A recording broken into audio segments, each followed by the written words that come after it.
Hi guys, welcome back to my channel.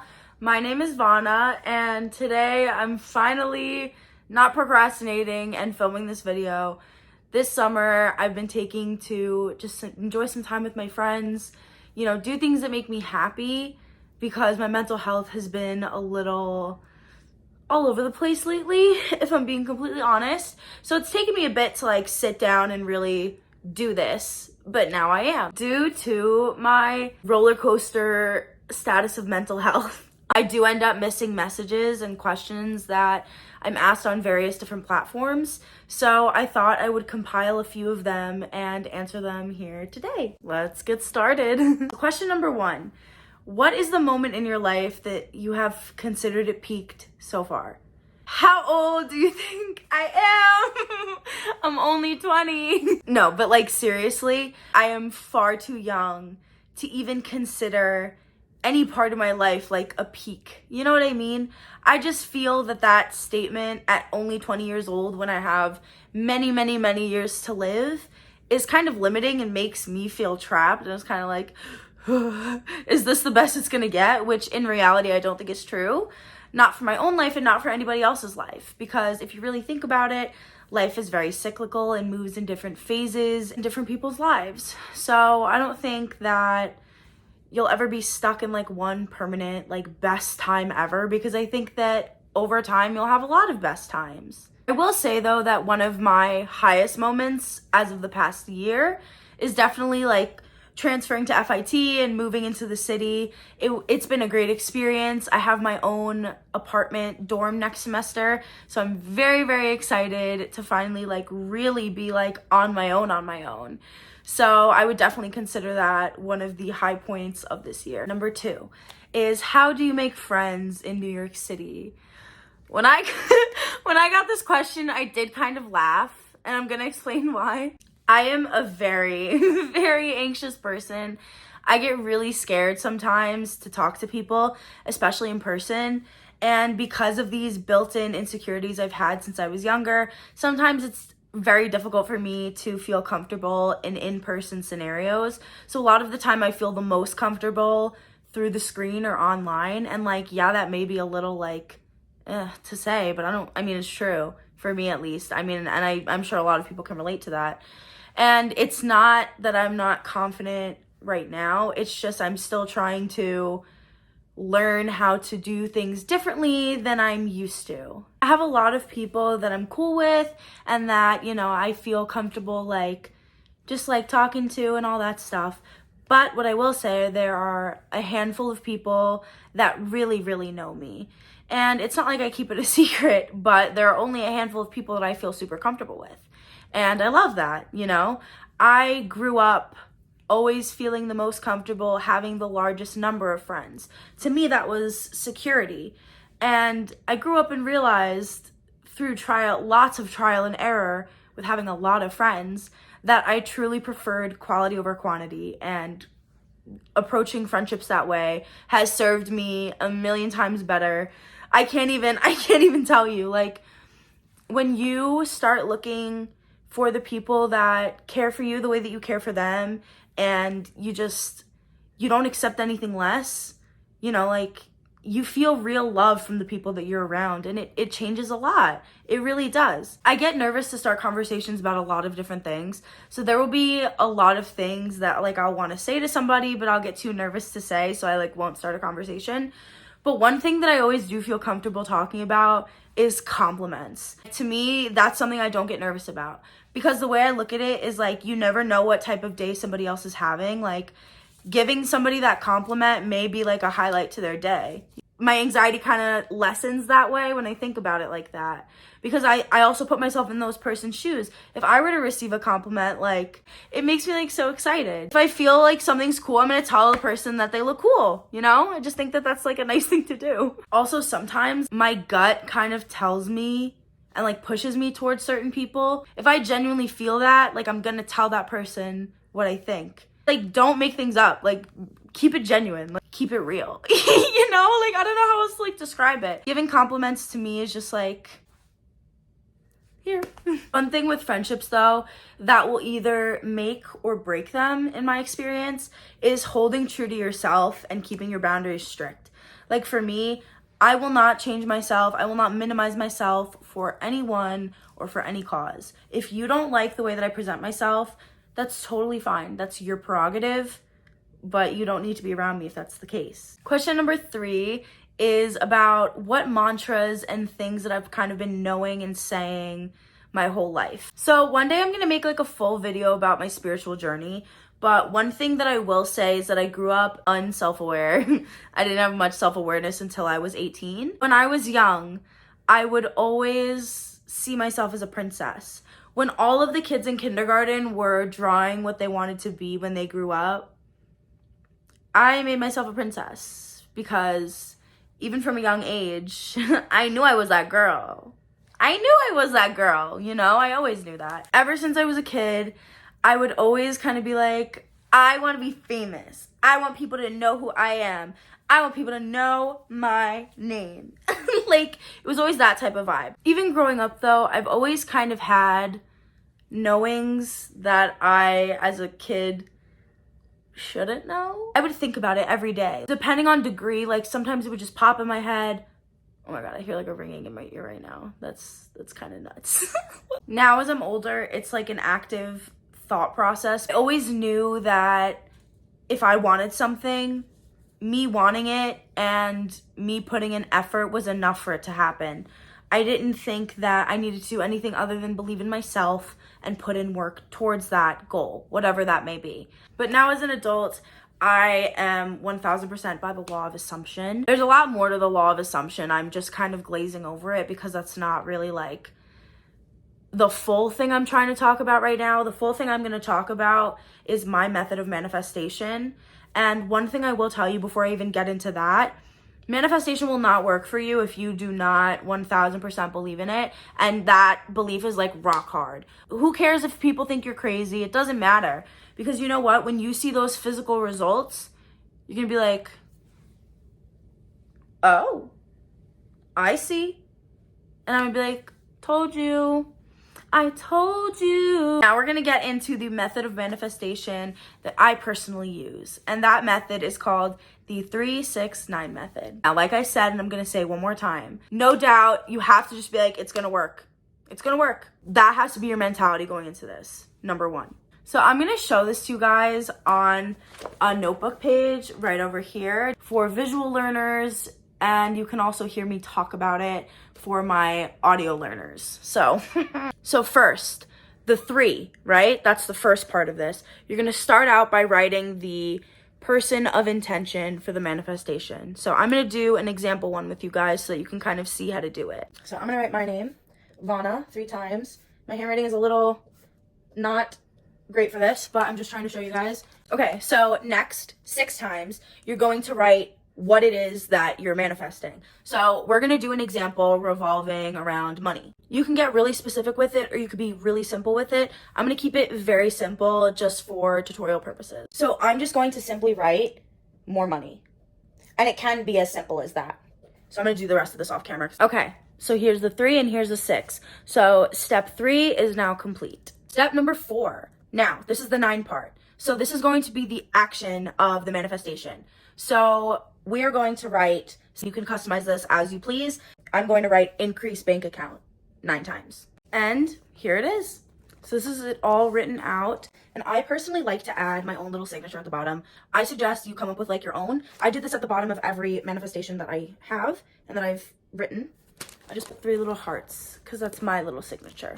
So you could do any little symbol you like. You could do a little drawing. You don't have to. You could leave it exactly the way it is. Very much up to you. You don't have to do this.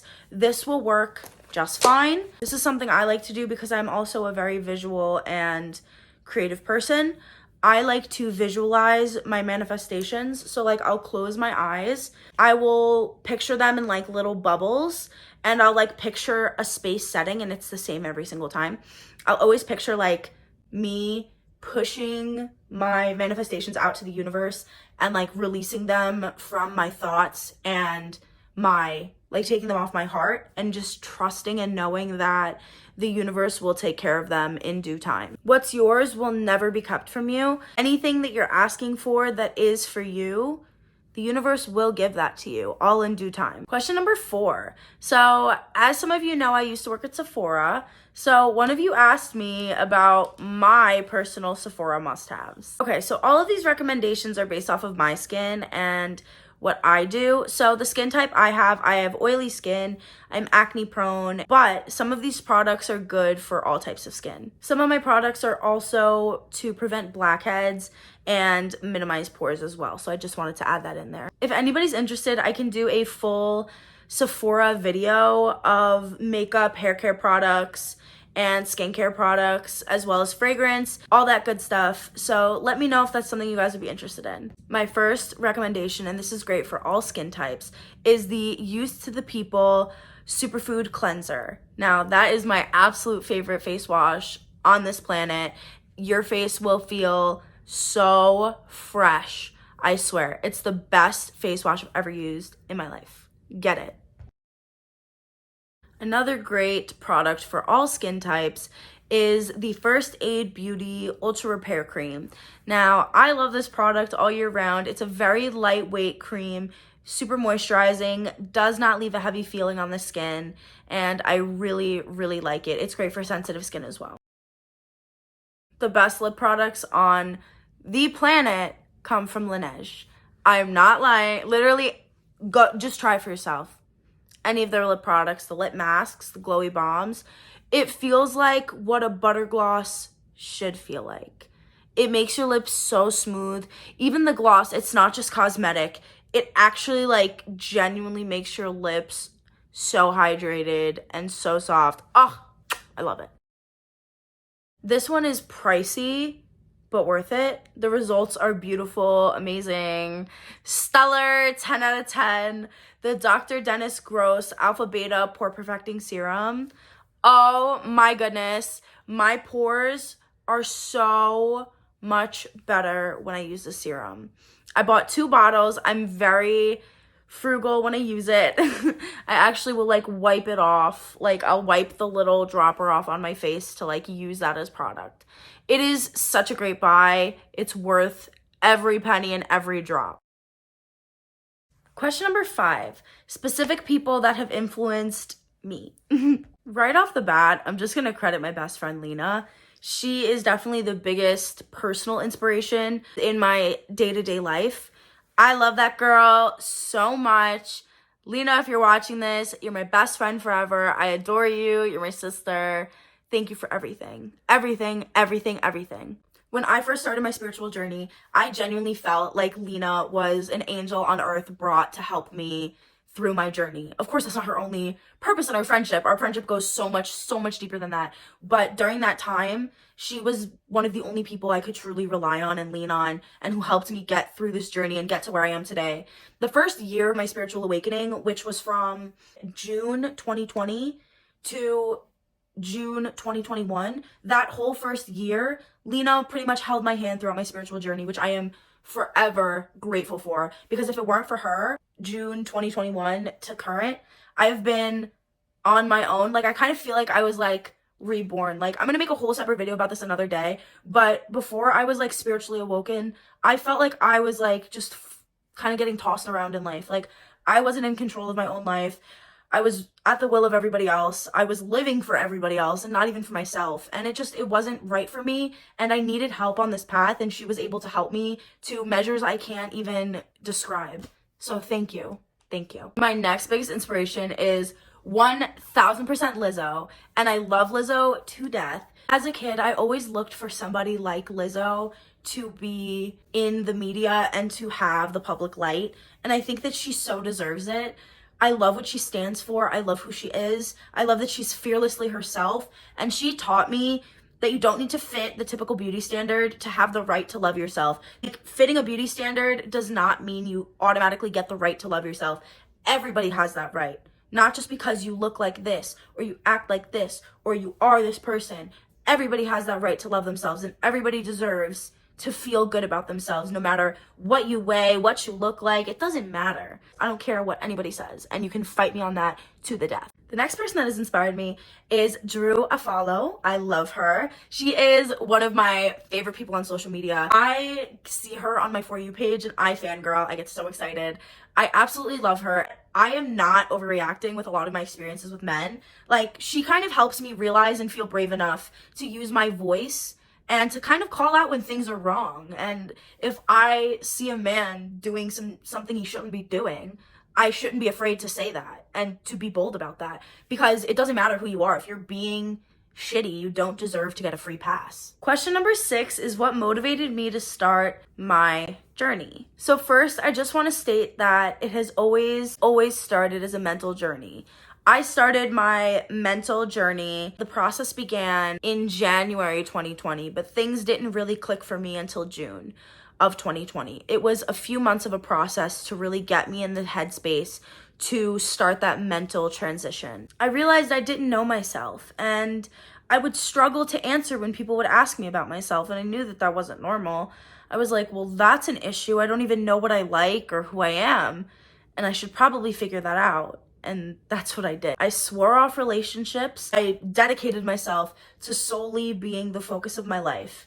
And over time, I was struggling with an eating disorder. I had blinded myself from that for so long. In April of 2021, a few days after my 19th birthday, I've told this story a few times, I realized I was at 300 pounds, I could not walk normally, and I was in pain. I knew that something had to change.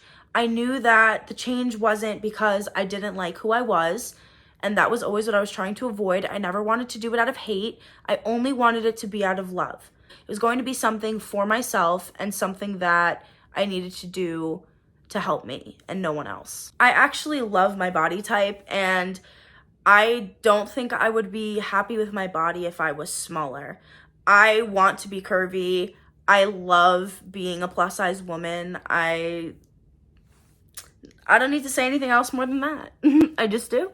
The key thing is I loved who I was even when I wasn't healthy. I loved who I was inside and out because I knew that I had problems that ran deeper than not having a desire to be healthy. I wanted to be healthy, but I was struggling. I had issues that had never been dealt with or even brought to my own attention until I grew self-awareness and figured it out for myself. Like, this is how things got figured out. Nobody ever looked at me as a plus-size child and was like, yeah, there's a good chance you have an eating disorder. Nobody ever said that to me. Being skinny will never be my goal, and there's a good chance you probably will never see that from me, and that's okay. That makes me happy, actually, because my goal has always been to be healthy. I don't need to be or fit into the beauty standard. I want to be my own person and be who I am and who makes me happy. And where I am makes me really happy. I'm proud of myself.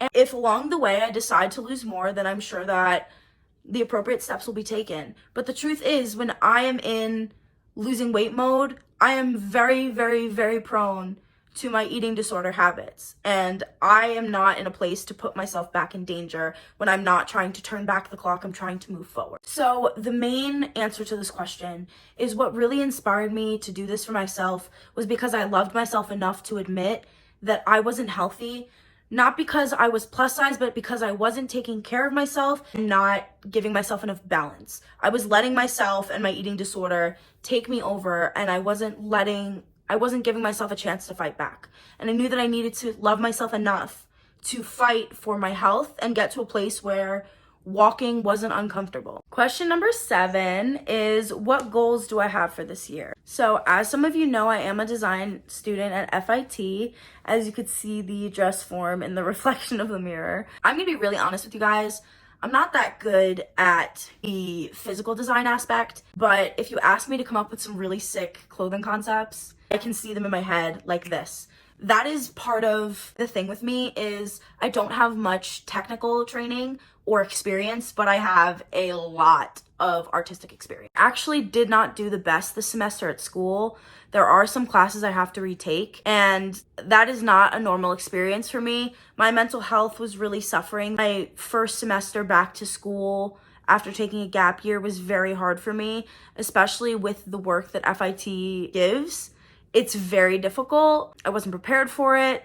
So it kind of hit me in the face. I was getting sick constantly, so it was very hard for me to keep up. My main goal going back into the school year is to absolutely kill it next semester, and the semester after that, and the semester after that, and all the ones to follow. That is the biggest goal. Another goal I have is to dive deeper into myself and dive deeper into my spirituality, which are constant goals. They are never off of my mind, and they're never things that I stop working towards. I've been trying to expand my daily life more, and what I mean by that is, as I said, I'm very anxious. So sometimes I don't feel good enough to go out, and I want to stop doing that because I don't want to not live my life. I laugh, love. I have to make more of an effort to beat that, and I'm gonna try to do that this summer before I go back to school. Question number 8 is, how do I keep myself happy? And the short answer is, I do, but I don't. As well as having anxiety, because of my PCOS, I also do have hormonal depression. I really can't control it. Like, sometimes I will get in phases. It's harder to see the positives, but I still try my best to do things that make me happy so that I don't lose touch of the joy in my life at any point. I always try to be grateful for what I do have. I try to not focus on what I don't have, because usually when you do that, it's a negativity pit, and I try to stay away from stuff like that. I let myself feel everything I'm feeling. I check myself. I make sure I'm acting right to everybody around me. If I see myself lashing out, I correct myself. I check myself. I apologize. I make sure to analyze that behavior, understand why I did it, the triggers, all that stuff, and I try to healthily express what I need from the people around me. I try to handle things myself most of the time, but there are times where isolating yourself can almost be a worse experience, and I do have a problem with over isolating myself to a point where it's like I wouldn't speak to people for days, and that's like a problem. So I try to have a healthy balance of working on my problems myself and not relying on other people to help me, but also at the same time knowing that I can rely and talk to the people that I can trust. As hard as it is, I try to stay in flow with my life, not meaning that I just kind of let whatever happen to me, but if I notice that somebody wants to leave my life, I'm never going to force anybody to stay. You know, I don't let things like that hurt me, because I know that people come and go in and out of each other's lives to show each other things and to teach each other things. And you take that knowledge and those memories of those people that maybe you've parted with, or it may not have ended the best, but you could take that knowledge and you can grow from it and you can move forward. And that's the way that I try to look at things. A huge part is also knowing myself. Lately, I have been feeling really out of energy and just like energetically low and tired, and just I don't feel 100% at my best potential right now. So I've been kind of taking more time for myself. I know when I need that recharge, and I don't try to push past that point, because once you try to push past that point that you already know that you can't go past, oftentimes that will lead to a burnout very quickly. I know the things that are good for me. I know what's not good for me, and I don't let anybody else's opinion on that topic ever affect my view of myself. So I would give you that advice as well. Make sure to be kind and understanding with yourself. I've been beating myself up a little bit for needing to slow down, because I've been mad at myself for procrastinating. But at the same time, if I don't have enough energy to do something, how can I fill up anything other than my own cup? Question number 9, which is the last question, is how has my dating life changed since I lost weight? And oh, let me tell you, night and day. On both ends, though. I think that yes, some of it does have to do with my body being different than it used to be. I am still plus size, though, so that's not a secret. Like, it's very obvious that I'm still plus sized. I guess now I'm getting closer to the beauty standard of plus size women. Now that that's happening, I have quite a lot of people trying to come in for a lot of different reasons. I have a lot more people who take me seriously now. I don't think that that's necessarily just because of my body. I think that that's also because of my attitude that has changed, and that also came with mental transformation. My attitude is very different towards dating. I was very easy to look past red flags, or I was very willing to accept less than I deserved just because it was attention and it was potential for somebody to care about me, because I didn't care about myself. But what I did realize is that if you don't love yourself, you may not have that knowing and that willpower to be like, no, I deserve more than this. I don't deserve half of somebody's energy when I give them mine and all the extras that I can give. I have had more serious situationships, emotionally more serious. I don't know if that's because I don't take less or it's because of the way I look now. I couldn't tell you. I think it's different for every person I've interacted with. Some people have come back from my past and have treated me completely differently. And I think that that's just kind of a universal experience when you lose weight. That definitely has happened for me. It's very true. My biggest rule is if you weren't attracted to me in a period of my life where I wasn't comfortable with myself, then why would you deserve me now? Because I know that what the attention is. You didn't care about my heart. You cared about what I looked like. And to me, I value soul and heart. So already that is a misalignment of values. So to me, that's already somebody that I would put to the side. It's really about being strict with your priorities, your values, what you care about, what you deserve. If you guys would like me to make a video solely on dating, also let me know. So that is all I have for today. These are all of the questions that you guys asked me. I hope that this video was helpful. You got to know me a little bit better, and I hope that you enjoyed. You want to see more of me? My TikTok is Daddy Venus. My Instagram is Vana Consta. I'm gonna put them right over here. Let me know what else you guys would want to see from me. So have a wonderful day. I love you. Mwah! Bye, guys.